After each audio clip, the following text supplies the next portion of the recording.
So this has been a long time coming now for this channel. People have asked in the past if there is ever going to be a decent money guide that I will produce and whether it'll be worth doing. And here's your answer now.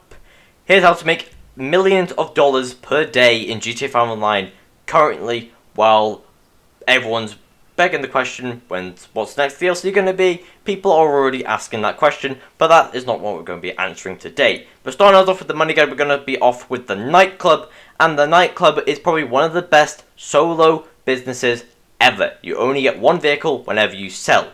Now just make sure the ones that you have selected are the ones I have selected first, which is obviously the ones you can see there. If you want to pause it and copy what I have here, the ones I have selected, please do. You will make yourself a whole lot more money per hour.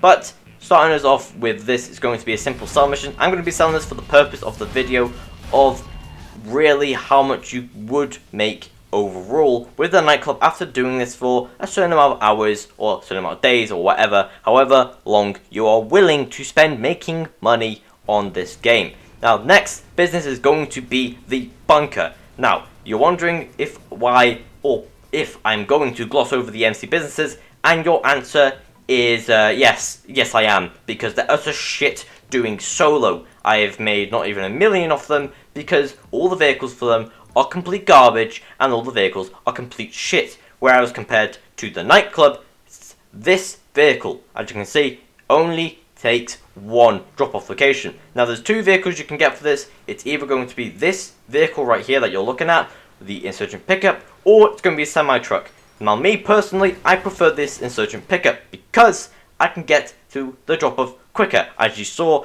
I got there in about 3 minutes. Semi-truck probably would have taken a little bit longer, and the route would have been longer as well, as you always have to go to the docks or around there. Now, starting us off, to get prepped for this, you're going to need a terabyte and put it outside of your cargo, special cargo warehouse, or one of them, whether it be small, medium or large. Put it outside, remember the name of it, go inside the terabyte and start a mission for it. Mainly 3 crates if you want to get it done within the time frame which I am going to mention. Now, with these crates, some of them can be a little bit tedious, but it is quite rare to find one of them that is so tedious that it's a pain in the ass to do. As I can see here, my mission is to blow up 3 helicopters, which will then deploy 3 enemies, which I then have to kill all 3 of them, and each of them have a crate, which I then have to pick up and then take back to my warehouse. Now, some people may think that these crates are annoying. Even some YouTubers saying, blow these crates up. Don't, for the love of fucking God, blow these up. Think about it. You're just paying double for the same amount of crates. And also, overall, you're going to be saving time if you just do this mission. So long as you have a buzzard, or a Preston Mark II, or just something that can fly quickly, it's good enough for you to use it. So don't blow up these crates, don't take their advice, don't listen to their advice. Take these crates and put them in your warehouse. There's no point in paying for double when you can just do it and also save time. Now also another thing before we go on from these to the VIP missions is go through the door. As you can clearly see, I have got into the door and into the warehouse a lot quicker than if you were going to use the ring outside if you are on a vehicle. Now obviously if you are using a vehicle to deliver them, then you're going to have to go into the circle. We'll touch on that a little bit later. But going back to get the third and final crate, overall this mission took me no longer than 5 or 6 minutes to complete. I believe on the high end it would take you about 7 to maybe 8 if you run into annoying people. But if you do at any time, whether it be in a cell mission or a source mission, just test your NAT type and you can get out of that lobby. If you are still curious on how to get into a solo lobby, there is a video up in the top right hand corner now. But now, flying up into the air, going into the CEO VIP work. We are going to be starting Headhunter, as Headhunter is the easiest mission out of Headhunter and Sightseer to do. And it is only 4 targets, there are no hacking, there's nothing like that. It's 4 targets, you decide what order you blow them up in, and that is it. You get paid your $40,000 to $45,000. Now, why is it $40,000 to $45,000? Well, it's because Rockstar decided however long you spend in a mission is how much more money you would get. Now, this obviously doesn't apply in races. The quicker you do the races, the more money you will earn. But, other than that, everything else, the longer you spend in it, the more money you'll get. Now, for me personally, these VIP missions, spend an extra minute or two in them, is not worth the extra grand or two that you will get. You might as well just go do this mission, rob a shop, get $2 from the shop, and then just call Lester. There you go, there's your money. But as you can see, I got $41,000 for doing this simple headhunter mission, taking me longer than 3 minutes to complete. Sometimes you can complete headhunter in 2 minutes, depending on how close the targets spawn to you. Sometimes 2 targets, if you are in the middle of the city, will spawn right next to you. So take that to your advantage if you want to. But now, going back to the Terabyte, we are going to encounter what some people might find a problem, and it's going to be a cooldown on the warehouse. But this is no problem if you're doing crates and VIP work, because the cooldown, as you will see just now, is only 1 minute. And there is no point in leaving your Terabyte and doing something for 1 minute that will make you money, unless it's going to rob a shop, which is going to get you $2,000. You might as well just stay there like I did and sit out through it. Oh wow. Once then you've done that, simply get on your oppressor or your buzzard and then go to the location. Now, so far, it has been 1 CEO crate and 1 VIP mission. This is now the second CEO crate mission. And on average, to do both of them will take about 12 minutes. I'll get into further details in a second. But one quick tip I will say for you guys who do this mission, this one may seem annoying because you might have to snipe 3 people, but you don't. Snipe 1 person or 2 of them if you're a good shot, and then just simply chase after the other 2 with your oppressor or buzzard, and then blow them up. The vehicle will spawn on your map, and then you can simply go over there, get in it, and then call Lester once you are inside the vehicle. And once you call Lester, he is free for me. If you have completed all Doomsday heists, he will be free for you as well, and he will cost you obviously nothing. Now, for this vehicle, you have to use the circle, like I said before, but there is no problems in that, because it's much easier just to drive in a big circle than a tiny one by the front door. Now, like I said before, these crate missions and then the VIP work take about 12 minutes to do. Not each, to do 2 of them at once. So, overall, if you have the Oppressor Mark II, as it is right there, you should be absolutely fine doing 5 of each of these during 1 hour. Now, one thing I will say is sometimes Headhunter will not be available after you have just finished one of them. So do Sightseer. As you just saw, Headhunter was 2.5 minutes, and that is not worth the wait, because as you can see, Sightseer is simple. 3 hacks, 3 locations. But sometimes the game may screw you and give you locations at the top of the map and the bottom of the map and then the top of the map. If that happens, you're just having a bad day. It'll get better, don't worry. But as you can see, that mission took a little bit longer than Headhunter, and I got $43,000. Now remember, these VIP missions are paying for your crates, so do them if you want. But you can also do another method, which I'll be touching on in just a second.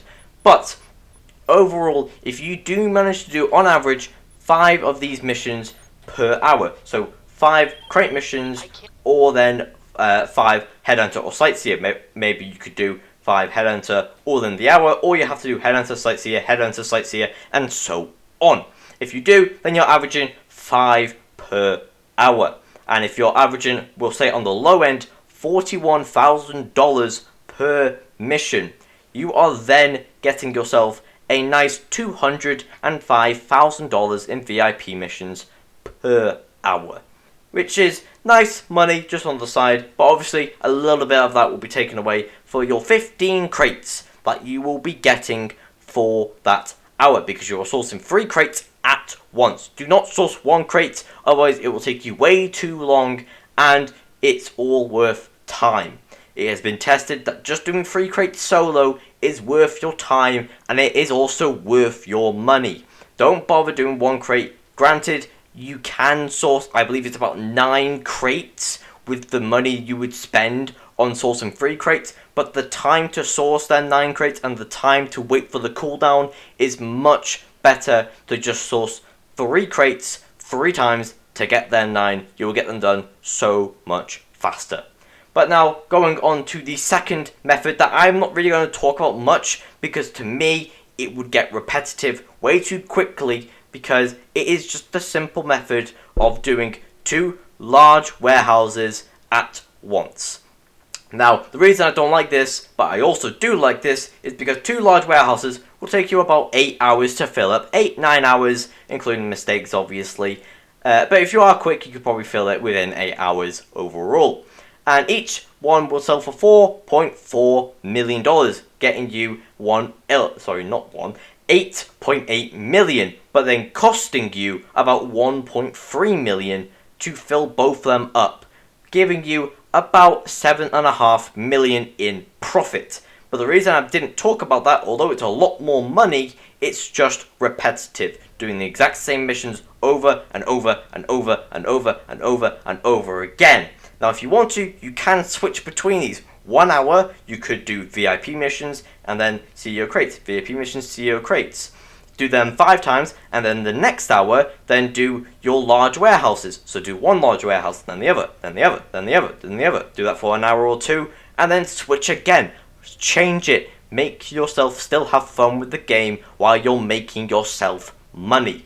But without the crates, without the 2 warehouses, we're going to be talking about the 1 warehouse now, and that overall will get you $4,440,000. Now, obviously, the VIP missions are going to be paying for your crates, because the VIP missions give you $40,000 per mission, and you're doing one in between each mission. And if you're only paying $18,000 for the crates, then you're getting yourself a nice little bit of chunk of money there, because you're only taking about half that money, or a little bit less than that money. About 45% of the money will go towards crates, and then the rest will just go to your pocket, being about $100,000 overall. But now we are including AFK businesses, not MC, just the bunker. So the bunker takes 2 hours and 20 minutes to fill up. So every so often, whenever you think it's been 2 hours and 20 minutes, go back to your bunker, buy the supplies for 75,000, and then sell it. You'll get a profit of about $450,000, 400 to 450,000, I believe, for the bunker, and then that is pure profit. It doesn't matter about payment for the supplies. That's pure profit. Then going on over to the nightclub, you will make yourself there about $250,000. So then add that up to nightclub and the bunker, and then everything else in between, whether it be your arcade, your property, that may be making other money here and there, you will be getting about, overall, don't take this number for exact, but you're getting about $750,000 in profit, netting you a nice steady income of about 6 million overall, including everything in between. Now, yes, obviously that is much lower than the money that you could make doing the 2 warehouses overall, but if you're all in it for the money and you don't really care about doing variety, you could either do what I said before and mix them up, do this guide for about an hour or 2, and then do the other guide where it's about 2 large crates or 2 large warehouses, and just mix and match them. But just make sure you have fun with it. Don't constantly be just trying to push yourself to get these missions done because you have to get them, because you're not having fun, but because you want the money for it.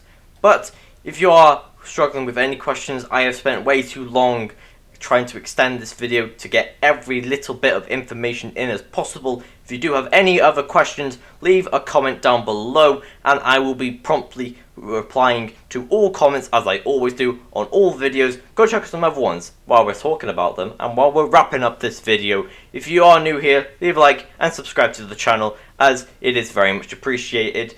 Go check out some other videos, there are plenty more, and I'll see you guys in another one of them.